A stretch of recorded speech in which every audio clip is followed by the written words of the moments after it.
Today is the 28th of December, 2010. My name is John Chiment. I am 89 years old.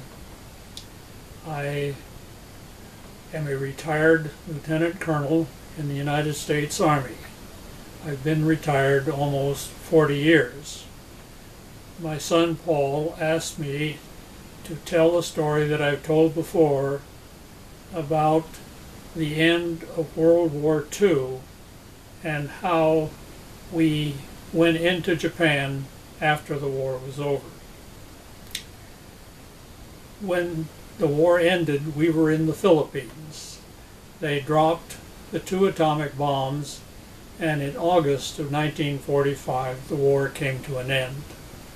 So we folded up all our equipment, our trucks, everything we had. I was with the 25th Infantry Division, and I was in headquarters battery of the 25th Infantry, or the 25th Division Artillery. At the time, I was a first lieutenant, and we loaded all our equipment aboard ships, and we sailed away for Japan. We got to Japan late in September of that year.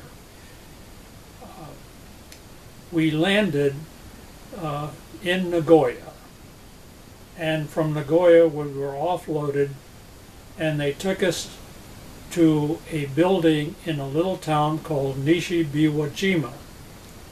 It is on the outskirts of Nagoya. They had a very large industrial plant that had been vacated. It had formerly been a silk mill, and they were changing it into an industrial building with lathes. But none of the lathes had, all the looms for the silk mill had been removed, but none of the lathes had been installed yet. So they had this dirty, empty building. Of course, having been in the Philippines in August, it is very warm. When we got to Japan in September, it was quite cool and very different from what we had been accustomed to. We went into the building and it was quite dirty. The Japanese sent us a group of men with a translator. He was a dentist who had worked in the United States and spoke fairly good English. So through him, we started to clean the building.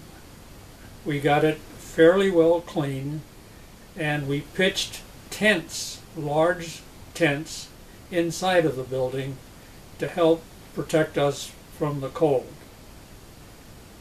The group of men, there were about 20 of them.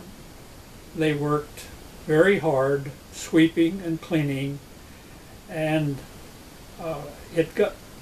we got there about noon, and so they were working until about 6 o'clock at night.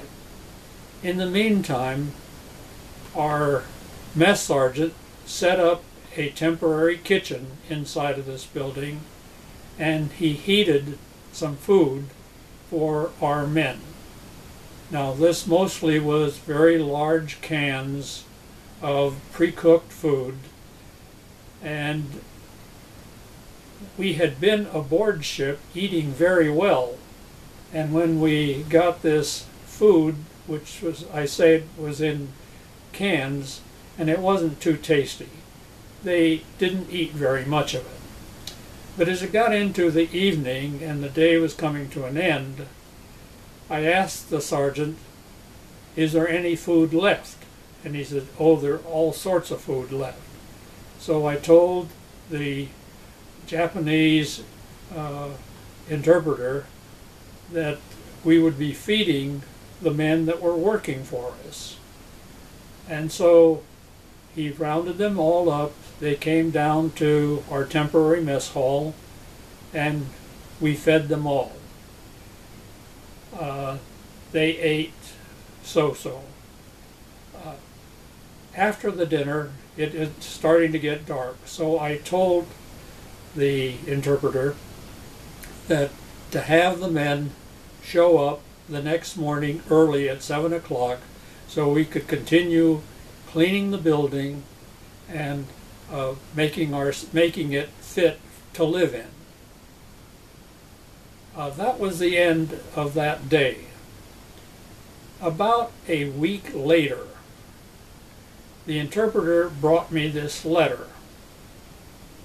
It was signed, it was in Japanese, and it was signed by all of the 20 men that had worked there. Not only was it signed, but they had thumbprints in blood next to their signature.